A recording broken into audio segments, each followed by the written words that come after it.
Right, well, sure, listen, for half an hour here, James and I, we're going to take the subject of feed efficiency.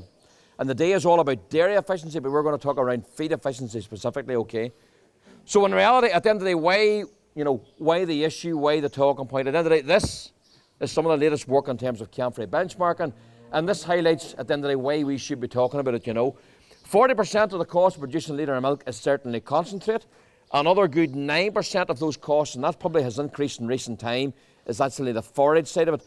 So the thick end of 50% of the cost of producing a litre of milk is the feed cost in terms of what's at this reel, in terms of what goes down their throat. It's a very, very significant portion of the cost of producing a litre of milk, so it is. You couple that again alongside the likes of heifer rearing and rearing our replacements. That again is another big end of 9%. So in some ways, some of the subjects that's in discussion here today, they're up into that certainly a good 60% of the cost of producing our litres of milk that goes down everybody's lane, so it is. The other side of this, that's all vitally important and important in terms of profitability. The other side of it all is that increasingly, with every week that nearly passes by at this minute in time, we're increasingly on that road of moving towards environmental sustainability, okay? And that's a word that in many ways, come here, we can all have our own opinions and thoughts. It's not going to lessen. It's not going to lessen. Being more efficient in terms of feedstuffs has nearly a direct line correlation in terms of driving down your level of carbon footprint and your environmental efficiency. And that's going to be something that we're going to hear about more over the next period of time. So what is feed efficiency? Feed efficiency in our world anyhow is basically how efficiently they use every kilo of stuff that's at this reel. So the feed and the forage all together, how much they get from it. The actual equation is an equation that James and I, we would have to Google it ourselves. But in many ways, it's the feed conversion efficiency is the energy corrected milk yield divided by the kilograms of dry matter intake. Okay, so if I take, without overcomplicating it, the energy corrected milk yield is a means of ways of taking account of the different components and the different qualities within a litre of milk. So if I have two cows, both are producing 30 litres, one has a butter fat of 4.5 and a protein of 3.3, and the other has a protein also of 3.3, but now a butter fat of 4. The cow, obviously, that has done the 30 litres at the 4.5 and 3.3, she has a higher energy corrected milk yield than the other cow, just simply because she has a higher energy content in every litre of milk. So you're adjusting for that, okay?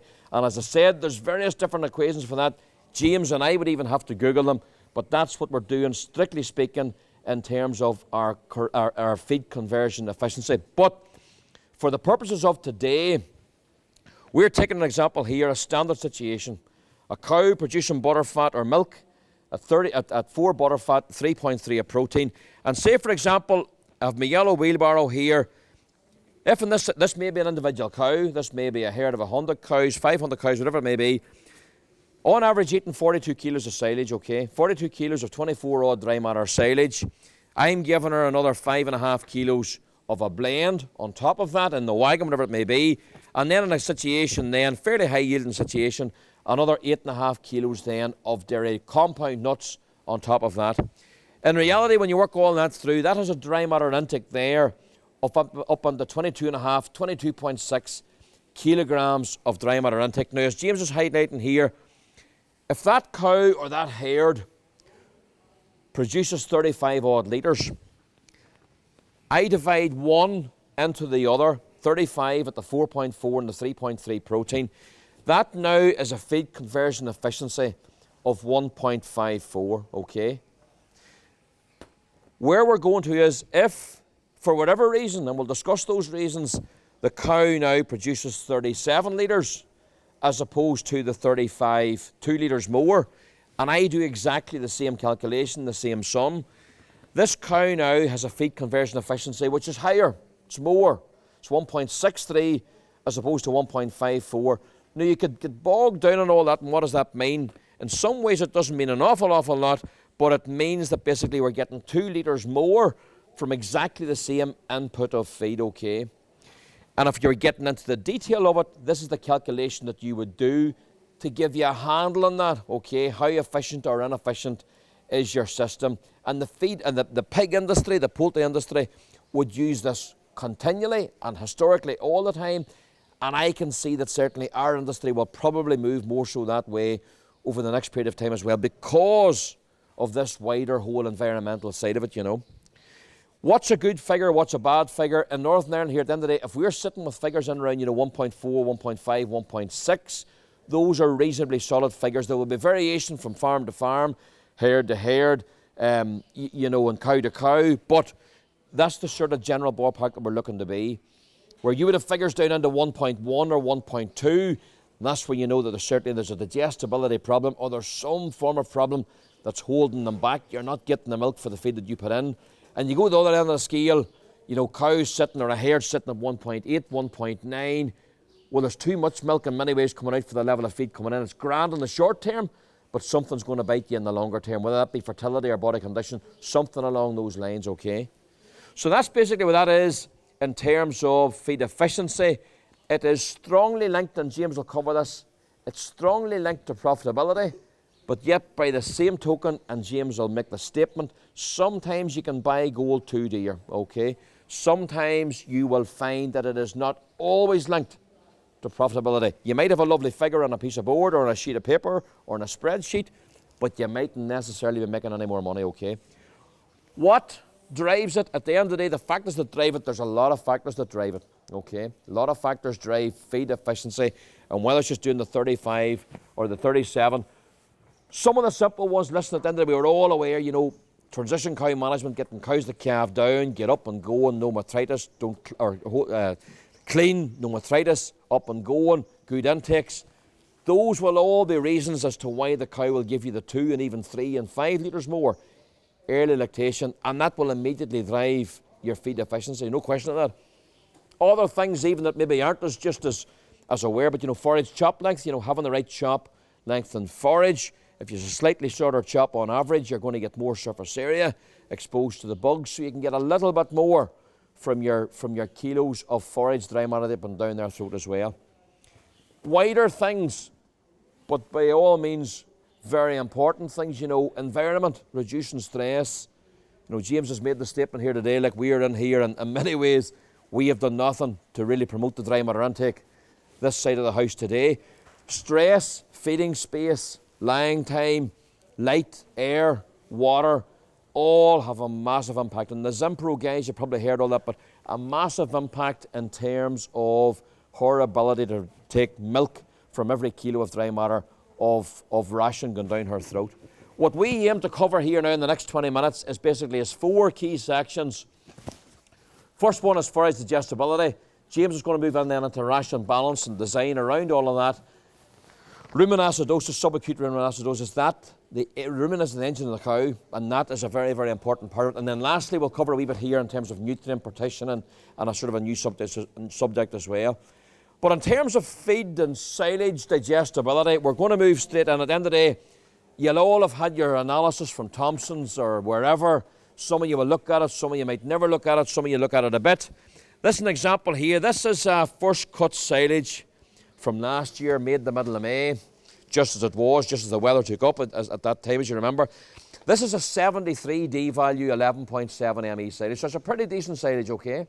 And you get that 73 D value through and you wonder, what does that mean? Well, the 73 D value, that's a percentage figure, and that's basically saying the 73% of that, there's 10 kilos in that bucket, should have said, but 73% of that silage is going to be utilised in some form or other by the animal, okay? Now, I'm not Carol Vorderman, but what that means is if there's 73% of it doing something, there's 27% of it doing absolutely nothing, and that's the 2.7 kilos that's now going to the bulk tank, go to the slurry tank of the store, okay? And every 10 kilos on that, there's 2.7 kilos of that there hitting the slurry tank, okay?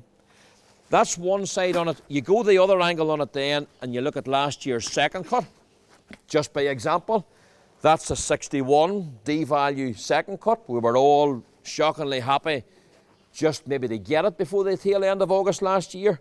But it's exactly the same thing. It's 61 D value, it's 61% digestible, and as a result of that, it's 39% indigestible. So now we have a situation now where in every 10 kilos now, as opposed to 2.7 kilos of that hitting the tank, the thick end of 4 kilos, 3.9 kilos of that same silage now is now going straight to the slurry tank, so it is. So just a significant impact just straight away from the quality of the forage in terms of what is actually utilised by the animal. So I'll pass over to James here now. All right, Richard, thank you. So if you follow that, folks, the higher just to recap it, the higher the digestible material, the more is available to go to the bulk tank. That is crucial and crucial to getting the higher feed efficiency. The more that goes out to the slurry tank, we can't get the use of it. It doesn't matter what yield of silage you cut. If it's not digestible, it's no use to the cow. I'm going to take you back briefly to Richard's slide. 50% of your cost of milk production is feed and forage, and we make no bones, we're not hiding from it. 40% of it is concentrate, so 40% of your milk check is essentially feed, and that is the one that we're here today to get more efficient use out of that. There's no point you spending money if you aren't getting money back. Likewise, there's no point taking ground, cutting silage if we can't make money out of doing that. So on the left-hand side, Richard basically took you through and showed you the two differences in silage. The higher the D value, the more digestible, the more milk that we can produce, and it's milk we're here to produce. On the right-hand side, some of you will be able to see it. It's green, that green box there. We took an average of 8 studies out of Hillsborough over the last 20 years. Some of them were steel cows, some of them were crossbred cows, some of them were high input cows, low input cows. But when we take those figures and basically we took the milk yield to a standard 24.6 litres and run the two average types of silage qualities within the system, you can see what happens there in terms of feed efficiency. So on the left hand side, for those who can read it, it's a D value, it's a 65 D value silage, which is similar to like a 2-cut silage system, slightly better than last year's 2nd cut, but 2-cut silage is sort of the thought in your head. On the right hand side, it's a D value of 72, which is a 3-cut type silage, so that's definitely your first cut on a 3-cut system. Pretty similar to last year's first cut. As we all know, it went reasonably well. Once you try to get that sort of 25 litre average across the whole thing, you can see second line there, silage dry matter intake. They don't want to eat this hard stuff. Maybe not just as hard as this, but that harder silage, the voluntary intake of that silage is not as good. So long story short, if you don't add meal to that, they will not milk. Whereas when you take the 72 D value silage on the right, they automatically want to eat 3 kilos dry matter more of it. So whether Richard sent you a lorry load of meal or not, the silage on the right hand side, as we all know, will produce more milk, and that shows up on your silage analysis when you get that milk from forage figure. When you take that on through and you look, come here, we can look at fats and proteins, we're not going to get bogged down in them, but take it from us, the more digestible the silage, the better the milk quality, the thicker the milk. Go back to Richard's equation, it's energy corrected milk. We may not always get litres, but if you get good milk quality and reasonable litres, that is still a lot of energy going out of the system. And this is all about energy in, energy out, and hopefully there's money left at the back of it all for us. When you go through into Richard's figures here that he talked about earlier, what's that cow eating there? Shouldn't. First limiting factor is water, we should have said right enough, but just as well as you didn't swallow that one. When we go through into our feed efficiency figures, you can see the D value, the 65 D value silage likened to a two-cut system give us a feed efficiency of 1.43. Compare that to the higher quality silage, fed much less meal, fed 3.5 kilos less meal, and those cows give us a feed efficiency of nearly 1.5. Now the only point I want to make on the back of that, every 0.1 of a rise in feed efficiency is a penny a litre. And we all know here, a penny a litre is not easy got out there. It adds into a lot of money. Once you get into 7, 8, whatever your milk yield is, 9,000 litres, it's 70, 80, 90 pound a cow a year. It adds into a lot of money. And that's only a very small difference in terms of feed efficiency. That figure, that's an average, don't forget, of steel cows, fresh cows, everything all through. On the fresher cows, that could be a difference of maybe 3 or 0.3 or 0.4, which is 3 to 4 pence a litre differential on the good quality silage versus the average quality silage, if you want to work out that way. So no question about it, higher D value silage becomes more efficient. We wanted to take it a step further, and some of you will maybe be operating this system, this multi-cut system, the trend, the fashion, whatever you want to word it. We had a fella from this part of the world, actually was at the meeting yesterday, and he says to me, There's not much new about that. I've been cutting 4 cuts for 40 odd years. I'm not going to name him, but a very good grassland manager. These things go round in circles. The reality is, as feed gets very expensive, as the noose tightens on us all in terms of financial efficiency, we have to become more efficient in terms of the nutrients that we're putting in. The left-hand side, the yellow ones here, again, apologies, a lot of figures coming at you, but we did the 2-cut type versus 3 type analogy here. This is 3 versus 4. Work carried out in Hillsborough back in 2018, believe it or not, coming 6 years ago. You can see the dry matters, you can see the improvement in energy at 10.7 up to 11.3. You can see the massive improvement in crude proteins, 14 up to 16. Now, must say, nothing wrong with that silage on the left-hand side. If I had it for sale today at the minute, there'd be plenty of people looking for it. But moving to the 4-cut, again, it gets better. So this is a higher quality. If you want to call rocket fuel, Richard likened it to gold maybe. This stuff, as you can see, at the similar feed rates of concentrates, 13.4 versus 13.1, they still want to eat more of the 4-cut, the better stuff. It's more digestible. Remember, there's less of it going into the slurry tank, more of it going into the milk tank. They will eat more and they get more use out of it. That was then witnessed in terms of 39.7 litres versus 37.3, and yet 37.3 is a fantastic amount of milk, but there's still more when you went to the 4-cut system. Milk quality is similar, if not better, in terms of energy status on the 4-cut system. These are the figures that were assigned to that back in 2018. We'd all love to make silage for that sort of money at the minute. Mightn't love the 28p right enough, but when you take that through at 28p, £250 a tonne, totally have it from him. He's going to stand on 250 this year for the rest of the year, but we'll put it down to Richard. When you run those through, the message to take out of that one, quite simple. The cows on the 4-cut system or the higher quality silage, nearly 50 pence a day better off to you guys. And that was feeding the same amount of concentrates. That is purely silage driven. It's D-value, it's digestibility driven. They make more use out of it. There's more in your bulk tank, less in your slurry tank. So that was back 2018. As we've moved on through, more and more kit in the country, big rakes, big tedders, big harvesters. Sure, we may as well cut this 5 times. Sure, what else are we at? You know. So we go from a 42-day regrowth here to a 35-day regrowth here. Hillsborough released this data pretty recently. They went on a 3-cut versus a 5-cut system. So again, 3-cut, nothing wrong with this silage. If I can just figure it out, it's 10.9 ME, 28 dry matter, 13 protein. Good, safe silage. You'd be delighted to have pits of it if you're feeding this 61D value stuff. Silage dry matter intake 11.7, very good. But then we compare it to a 5-cut average system. 11.5 ME, 15 crude protein, all fantastic figures. One here we're going to talk about in a wee second, only 11 tonnes of dry matter per hectare, but yet the 3-cut system is doing nearly 13. There's the first alarm bell starting to ring. We're getting great stuff, but we're getting less of it. But massive intakes. They want to eat 14 kilos dry matter off it. And I want to go back to the yield one. It follows through if anybody has followed the boards across. When you cut that more frequently, so we're down here on a 5-cut system at a 30 to 35 day window, to be honest about it, you are taking that green leaf off for 3 or 4 days every time. It takes 4 or 5 days for that sward to green again completely. There's no leaf or grass to capture any sunlight. So you now have 3 or 4 day windows where you're not growing enough. The only thing is what you do cut is pure leaf. And remember, the higher the D value, less of it goes to the slurry tank. So we have here 11 tonne of green leaf, highly nutritious material, versus to some extent here 12.9, to more over there. We have massive tonnes of stuff that, one, the cows don't want to eat it, and two, when they do eat it, more of it ends up in the slurry tank. So it drives the cost of this material massively, but bear in mind what you get is very good. But it's all down to finding out how much can you grow in your ground. Is it all optimum ground? Is it optimum pH? Is it P's, highs, P's, K's, whatever coming through? And can it grow any more than this? And these were fantastically good figures for what they grow. When you feed that to the cow, again, the same message we've already had.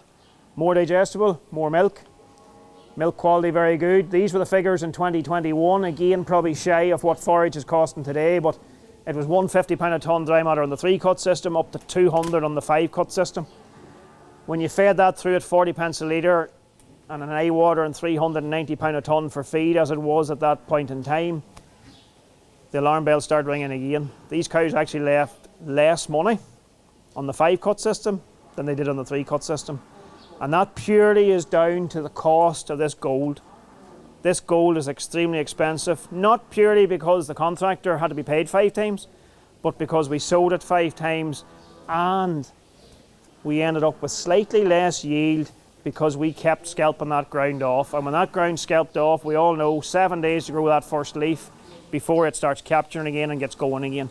Now, fantastic material. It is rocket fuel, it's gold, whatever you want to word it, but it doesn't leave any more money. So I suppose the simple answer, we went past the sweet spot. No different than if we fed this cow 18 kilos of meal rather than 16, you all know there's a sweet spot. You all know when you start to overdo it, and you can overdo it on the forage likewise. So come as far up this line as you can go relative to your own farm, your own circumstances, but don't go too far. That follows through maybe into feeding cows.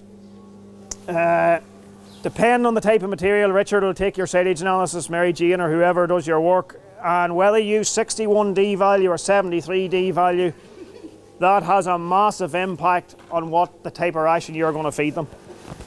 When we open the laptop or whatever, or pretend to look as if we know what we're doing, the first limiting factor on cows is always energy. It's the big cog in the wheel.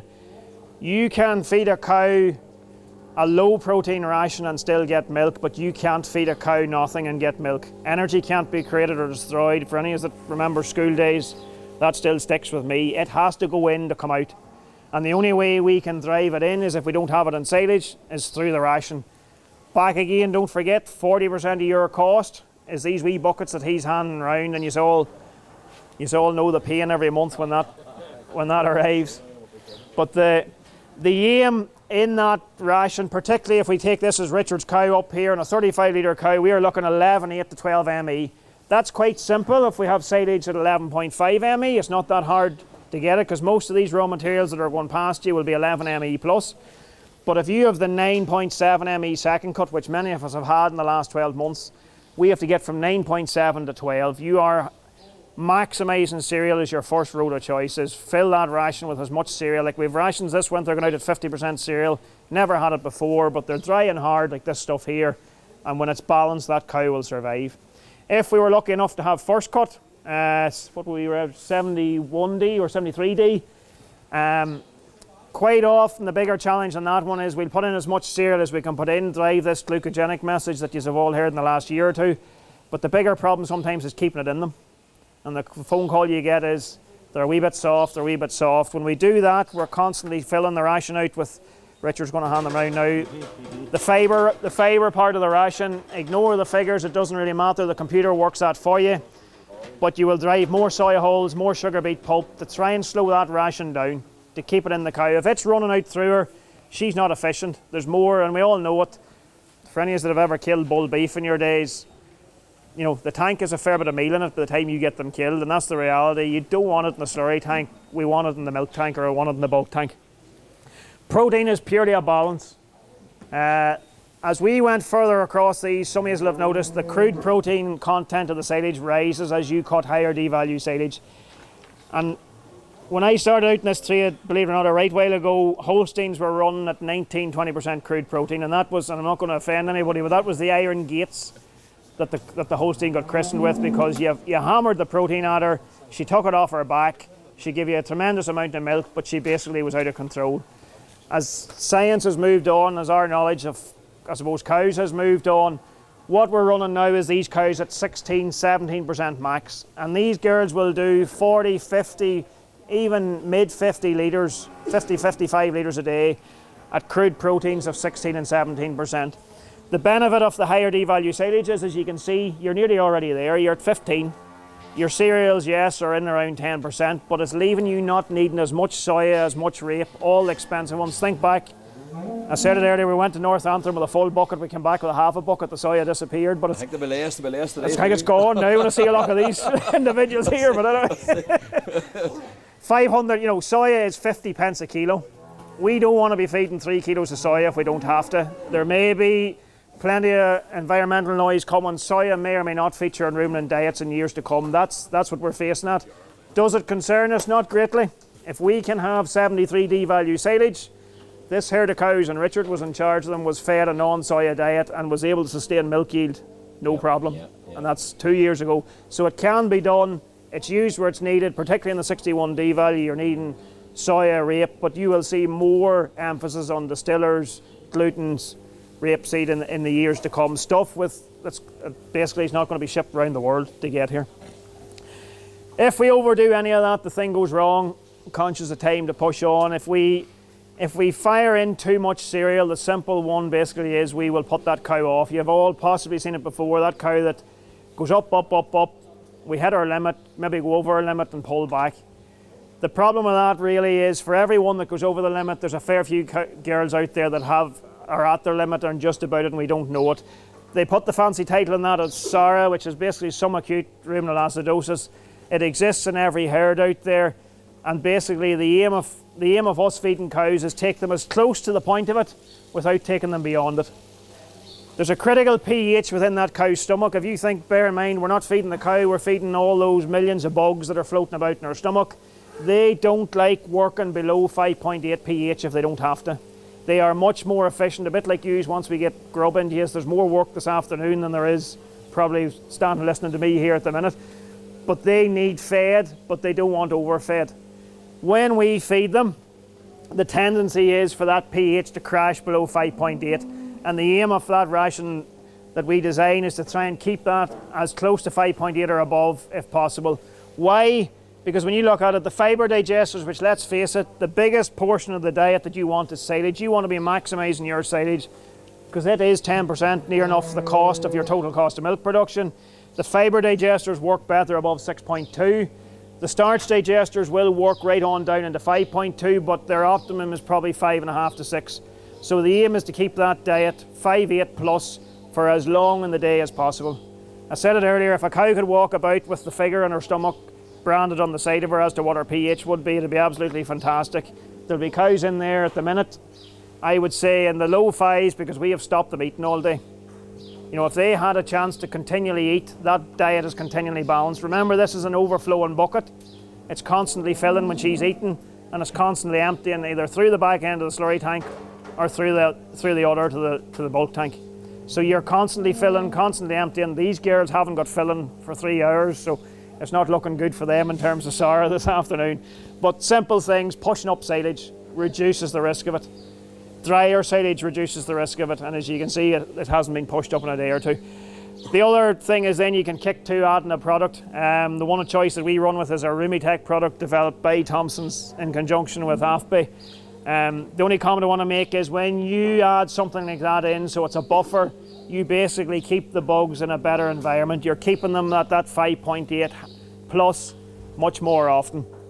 When we did that, we got an improvement in milk yield and an improvement in feed efficiency. All back to Richard's equation. More milk out for the same feed in, and that improves efficiency. That I have you James. 3 minutes, I think. Apologies. Good man. I see Ronald give me the 2 fingers there, but I'm fairly sure it's not as civil enough. So, very, very lastly, and I'll hand this to the Fermanagh men in the corner now. We've got different raw materials, right? And I've seen a bit of debate there as to what was what. Now you can taste that if you want, but don't take an awful charge of it. Or whoever's driving, now don't take it. What is that, dear? He's got the white nose on it. He has a white nose. We're just setting a wee sample around now. That, in many, many ways, that drives really everything within the dairy cow. That's a sample of glucose. Okay, and without giving you all the whole big lecture in terms of the energy metabolism of a dairy cow, the dairy cow takes this in the front end, she puts that into the rumen. The rumen microbes work on that. They produce what we call volatile fatty acids. They scoot off to the liver, and the liver then manufactures glucose from the volatile fatty acids. The more glucose you have in the system, the more it drives the milk can, the 35, the 37. It is the fundamental driver of milk production. You'll have heard James or myself or the Mary Jane Ronald on about glucogenic diets. That's exactly what we're doing, is driving diets that drive glucose, that drive milk production. So it is. The unfortunate blinking thing about it all is the milk production system demands this high level of glucose. The other system within the dairy cow that has a big demand for glucose also or that can only use glucose is the immune system, so it is. So if I take any animal, for whatever reason it may be, and you've seen many of them here now today, whether it be a fertility issue and a bit of arthritis, whether it be a lameness issue and whether it be a swollen hock or DD or a solar ulcer, those different issues in terms of a dairy cow, they all have a demand on the immune system, and the immune system then demands, it robs the can of the glucose. So it is. There's 2 kilos of glucose in the wee tub. The 2 kilos of glucose is basically the equivalent of if I had the cow with the solar ulcer, with the bit of arthritis, with, as James is saying, with the bit of subacute rumen-acidosis. That's a general approximate figure for that one cow, okay? That one cow that has the problem, she's losing 2 kilos of glucose that should be going here, going to this immune system. Now, we all know that, listen, not every cow, it wouldn't last too long, listen, in a dairy production system, but not every cow will have those issues. But you could certainly say that definitely 5 to 10% of any herd, there could be some wee underlying issue, some wee touch of a temperature, somatic cell count, swollen hock, different things. There are multiple reasons why there would be a level of inflammation within any herd, you know. All my Maz is telling me is that if you take that sum and take the average of 5 to 10% and take a 10%, on average, a 100 cow herd could be sitting with a loss of 200 grams, as opposed to the 2 kilos of an average over the complete herd if you take a 10% incidence. And what does 200 grams equate to? 200 grams of a loss of glucose equates to basically 2 litres of milk, so it is. So that's what we're saying here in terms of animal health drives an awful lot in terms of feed efficiency. And all without giving you the commercial, but we've been working now for quite some time with Simpro and their products. They have had the research over the years to show that yes, they do get the reduction in terms of lameness, they get the reduction in terms of somatic cell count, and this is over multiple trials in different parts of the world. And because they get the reduction on that, there's less glucose going to that system and more going to this system. And the work that they done again over all the years was that basically they got a 9% improvement in feed efficiency over various different studies, simply because there was that wee bit less disease, less problems within those certain herds, so it is. So that's really all the statement, a big driver, just simply because we're taking less glucose out of the system to run the immune system. We're going to wrap it up, and basically there's been a number of big messages, but silage digestibility, and James and I, listen, we're both farmer background, farm a bit, know the story. We're certainly not saying that everybody needs to go for a 4-cut, but if you feel that that is workable, higher digestibility will certainly help to drive your system. There's no question about that. We need to be on that road. We wouldn't be doing our job here today if we weren't promoting the benefit of a higher quality forage. It might mean a bit less meal, and that's fair enough. The boys in Ivory Tower that might be the way that it is, but if it drives your business, that's the number one and more important thing. The 5-cut, and James has made the system, yeah, you can buy gold too dear, but equally, listen, it is all driven by that tonnage of dry matter per hectare. That tonnage that you harvest off is the big driver of this figure here. In this situation here, it was the 200 pound a tonne or near as damned that really put it at a disadvantage compared to the 3. So it's not to say, listen, you know, I wouldn't negate it, but you need to be very mindful. You need the tonnage. You absolutely need the tonnage. This is probably in our part of the world, probably yes, the safer road, so it is. Only to say, the balance of the diet is critically important. You know, when James has talked through that, avoiding the rumen-acidosis, the rumen is the engine of the cow, set it up to get the microbes working, and that will give you an efficiency all in itself. And then just remember, you know, the cost of cows that have an issue of some sort is quite significant, so it is.